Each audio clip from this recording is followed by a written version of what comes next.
नमस्कार। आज हम बात करने वाले हैं एंडोमेट्रियोसिस के बारे में। ये एक ऐसी कंडीशन है जो लाखों लोगों पर असर डालती है।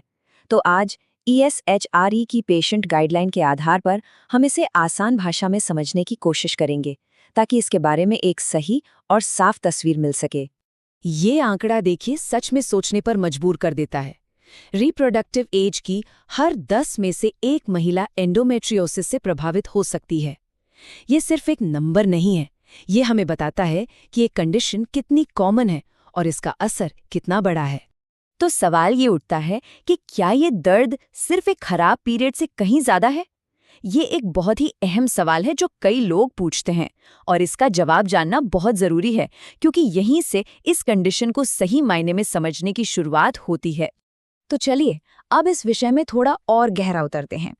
इस सेक्शन में हम देखेंगे कि एंडोमेट्रियोसिस का जो अनुभव है वो नॉर्मल पीरियड्स के दर्द से अलग कैसे और क्यों होता है। ये बात काफी दिलचस्प है कि एंडोमेट्रियोसिस का अनुभव हर किसी के लिए एक जैसा नहीं होता। जैसा कि इस गाइडलाइन में लिखा है, कुछ लोगों को बहुत ही ज्यादा दर्द होता है, जबकि कुछ को तो कोई खास लक्षण महसूस ही नहीं होते। और यही वजह है कि इसे समझना कई बार एक चुनौती बन जाता है। अच्छा, तो हमने इसके अनुभव पर तो बात कर ली। अब ये समझते हैं कि आखिर एंडोमेट्रियोसिस है क्या, मतलब ये होता क्यों है। तो एंडोमेट्रियोसिस का मतलब क्या है? देखिए, बिल्कुल आसान शब्दों में कहें तो जो टिश्यू या ऊतक गर्भाशय के अंदर होता है, वैसा ही टिश्यू गर्भाशय के बाहर बढ़ने लगता है। और जब ये टिश्यू गलत जगह पर बढ़ता है तो शरीर में एक क्रॉनिक इन्फ्लेमेटरी रिएक्शन, मतलब लंबे समय तक चलने वाली सूजन पैदा करता है। इस डायग्राम से ये बिल्कुल साफ हो जाता है। ये दिखाता है कि एंडोमेट्रियोसिस के घाव गर्भाशय के बाहर ओवरीज और फैलोपियन ट्यूब जैसे अंगों पर कहाँ-कहाँ बन सकते हैं। असल में ये टिश्यू उन जगहों पर उगने लगता है जहां इसे होना ही नहीं चाहिए, और सारी प्रॉब्लम की जड़ यही है। तो एक बड़ा सवाल ये है कि ये होता क्यों है। इसका कोई एक सटीक कारण तो अभी तक पता नहीं चला है, लेकिन सबसे मानी जाने वाली थ्योरी है रेट्रोग्रेड मेंस्ट्रुएशन। इसका मतलब ये है कि पीरियड्स के दौरान कुछ ब्लड और टिश्यू उल्टी दिशा में बहकर फलोपियन ट्यूब से पेट में चला जाता है और वहीं जमकर बढ़ने लगता है।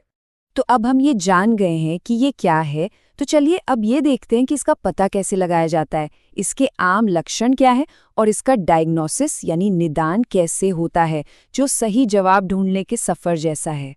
इसके कुछ आम लक्षणों में शामिल हैं बहुत ज़्यादा दर्द वाले पीरियड्स, इंटरकोर्स के दौरान दर्द और बहुत ज़्यादा थकान महसूस होना। और एक खास बात यह है कि ये लक्षण अक्सर पीरियड्स के साइकिल के साथ घटते बढ़ते रहते हैं, इसीलिए इन्हें साइक्लिक या चक्रीय कहा जाता है। इसकी डायग्नोसिस का प्रोसेस कई स्टेप्स में होता है। सबसे पहले तो लक्षणों को ठीक से नोट करना, फिर डॉक्टर से क्लिनिकल जांच करवाना, जिसके बाद अल्ट्रासाउंड या MRI जैसी इमेजिंग की जाती है, और अगर ज़रूरत पड़े तो आखिर में लैप्रोस्कोपी, जो कि एक छोटी सर्जरी होती है। हाँ, एक बात याद रखना बहुत बहुत ज़रूरी है। अगर अल्ट्रासाउंड या MRI जैसे इमेजिंग टेस्ट में कुछ नहीं भी आता है, तो भी एंडोमेट्रियोसिस हो सकता है। इसलिए अगर लक्षण बने हुए हैं तो आगे की जांच के लिए डॉक्टर से बात करते रहना बहुत जरूरी है।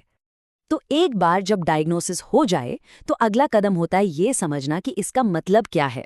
चलिए अब इसके अलग अलग स्टेज और टाइप्स को देखते हैं, ताकि एक क्लियर पिक्चर मिल सके। डॉक्टर्स ASRM स्टेजिंग सिस्टम का इस्तेमाल करके बीमारी के फैलाव को स्टेज 1 से 4 तक में बांटते हैं। लेकिन यहाँ एक बहुत ही ज़रूरी बात यह है कि बीमारी का स्टेज दर्द के लेवल को नहीं बताता। जी हाँ, ऐसा हो सकता है कि स्टेज 4 वाले किसी इंसान को कम दर्द हो और स्टेज 1 वाले को बहुत ज़्यादा। स्टेजिंग के अलावा एंडोमेट्रियोसिस के 3 मेन टाइप्स भी होते हैं। पहला है सुपरफिशियल पेरिटोनियल, जो सबसे कॉमन है। दूसरा है ओवेरियन एंडोमेट्रियोमा, जिसे चॉकलेट सिस्ट के नाम से भी जाना जाता है। और तीसरा है डीप एंडोमेट्रियोसिस, जिसमें घाव काफी गहरे होते हैं और दूसरे अंगों पर भी असर डाल सकते हैं। अच्छा, तो अब हमारे पास ये सारी जानकारी है, तो चलिए अब सबसे ज़रूरी हिस्से पर आते हैं। इलाज के क्या क्या विकल्प हैं, उन्हें समझना और आगे के लिए एक सही प्लान बनाना। देखिए, इलाज का फैसला एक टीम एफर्ट की तरह होता है। इसमें किसी व्यक्ति की अपनी पसंद और लक्ष्य, डॉक्टर की एक्सपर्ट सलाह और उस इलाके में इलाज के कौन-कौन से ऑप्शन मौजूद हैं, इन सब बातों को ध्यान में रखकर ही एक सही प्लान बनाया जाता है। इलाज के 2 मेन गोल्स होते हैं, या तो दर्द को कम करना या फिर फर्टिलिटी यानी प्रजनन क्षमता को बेहतर बनाना। चुनाव इस बात पर निर्भर करेगा कि किसी के पर्सनल गोल्स क्या हैं और उनकी मौजूदा सिचुएशन कैसी है। और आखिर में सबसे जरूरी बात यही है कि समझना ही पहला कदम है। सही जानकारी होने पर ही डॉक्टर से बेहतर बात हो सकती है और अपने स्वास्थ्य के लिए सही फैसले लिए जा सकते हैं। उम्मीद है ये जानकारी इस सफर में मदद करेगी।